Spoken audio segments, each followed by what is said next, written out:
साथियों नमस्कार। साथियों आज मैं आपको मोदी जी के द्वारा किए गए चुनावी वादे गिनाता हूँ।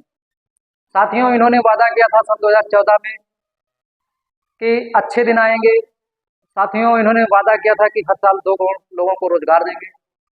वादा किया था कि हवाई चप्पल पहनने वाला हवाई जहाज में घूमेगा। वादा किया था कि काला धन लाएंगे वापस विदेशों से। वादा किया था इन्होंने, और वादे के साथ साथ इनका एक नारा था, बहुत हुई महंगाई की मार, अब की बार मोदी सरकार। साथियों मैं आपसे पूछना चाहता हूं, क्या रोजगार मिला 2 करोड़ लोगों को? साथियों क्या हवाई चप्पल पहनने वाले की औकात हो गई हवाई जहाज में बैठने लायक? साथियों क्या आपके खाते में 15 लाख आ गए? साथियों क्या महंगाई कम हुई? साथियों जहां तक मेरा मानना है, काला धन तो नहीं आया विदेशों से वापस, लेकिन नीरव मोदी और विजय माल्या जैसे लोग भाग गए अपने भारत का पैसा लेकर, और ये हाथ पर हाथ धरे बैठे रहे। इन्होंने कहा था महंगाई की मार अब की बहुत हुई, और इस बार भाजपा सरकार। साथियों भाजपा सरकार आपने देख लिया है, महंगाई की मार अभी बहुत नहीं हुई इनकी नज़रों में। ये जब तक ये जो चिल्ला रहे हैं कि अब की बार 400 पार, अब की बार 400 पार, ये सीटें नहीं चिल्ला रहे हैं, बाद में मत कहिएगा। इन्होंने बताया नहीं, ये खुला बता रहे हैं कि अब की बार जो पेट्रोल और डीजल के रेट हैं 400 पार होंगे। साथियों कृपया आंखें खोलें और सोच समझ कर चुनाव।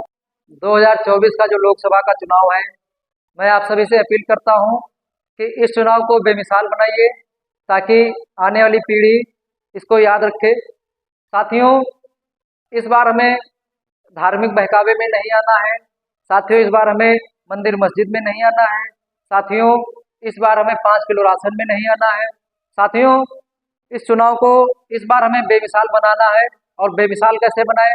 साथियों इस बार हमें महंगाई की बात करनी है, इस बार हमें रोजगार की बात करनी है, इस बार हमें शिक्षा की बात करनी है, इस बार हमें रोजगार की बात करनी है, इस बार हमें चिकित्सा की बात करनी है, इस बार हमें अपने देश हित की बात करनी है, और अपने देश के विकास में हमको वोट करना है। साथियों देश के विकास में वोट करें, ताकि इस चुनाव को और भी बेमिसाल बनाया जा सके, और हम अपने आने वाली पीढ़ी को जवाब दें कि जब देश बिक रहा था, जब देश लूट रहा था, देश को लुटेरे लूट के बाहर भाग रहे थे, नीरव मोदी, विजय माल्या जैसे लोग, अडानी अंबानी जैसे लोग देश की संपत्ति खरीद रहे थे और देश का पैसा लेकर बाहर भाग रहे थे, तब हम क्या कर रहे थे?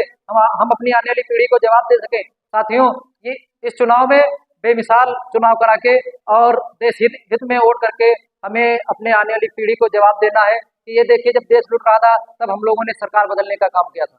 बहुत बहुत धन्यवाद।